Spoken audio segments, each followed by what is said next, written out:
Hola a todos, soy Javier Pedra, director médico de Insparia. En esta ocasión os voy a hablar de dos conceptos. En primer lugar, os voy a hablar del número de unidades foliculares que vamos a necesitar de forma aproximada para cubrir una determinada zona. Y en segundo lugar, os voy a hablar de qué expectativas podemos tener con un trasplante de pelo.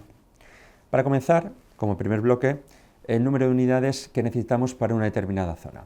Hay que tener en cuenta principalmente, antes de empezar con el tema, que el pelo de cada paciente, como todos sabemos, no es exactamente igual. No es lo mismo hablar de un pelo rubio y fino que de un pelo oscuro, moreno, negro y rizado. En este sentido, es importante decir que si implantamos, como podemos poner como ejemplo, 1000 unidades foliculares de un pelo rubio y fino, no vamos a obtener la misma densidad, será menor que si implantamos 1000 unidades foliculares de un pelo moreno, oscuro y rizado. Teniendo en cuenta esto, hay otro concepto importante. Las unidades foliculares, la densidad que habitualmente tenemos en la zona donante oscila entre 70 y 80 unidades foliculares por centímetro cuadrado. Puede ser menor o puede ser mayor.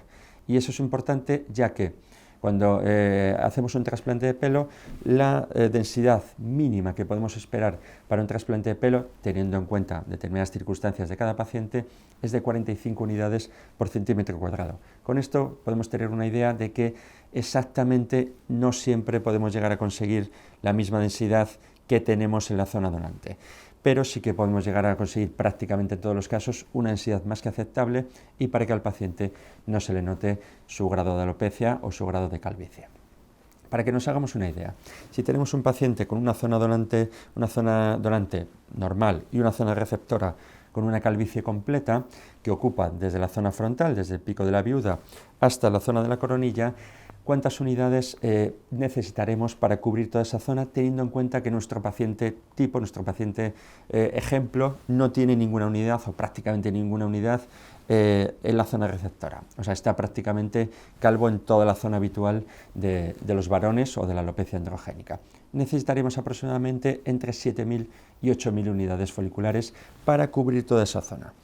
¿Con qué densidad?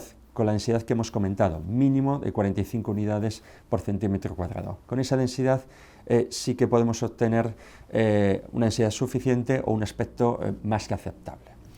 Otro ejemplo, si obviamente no consideramos toda la zona, tenemos un paciente con toda la zona calva, pero no queremos cubrir toda la zona, sino solamente la mitad de la zona, aproximadamente desde la zona del pico de la viuda hasta la entrada de la coronilla, necesitaremos por pura obviedad más o menos aproximadamente la mitad de unidades, unas 3500 unidades foliculares.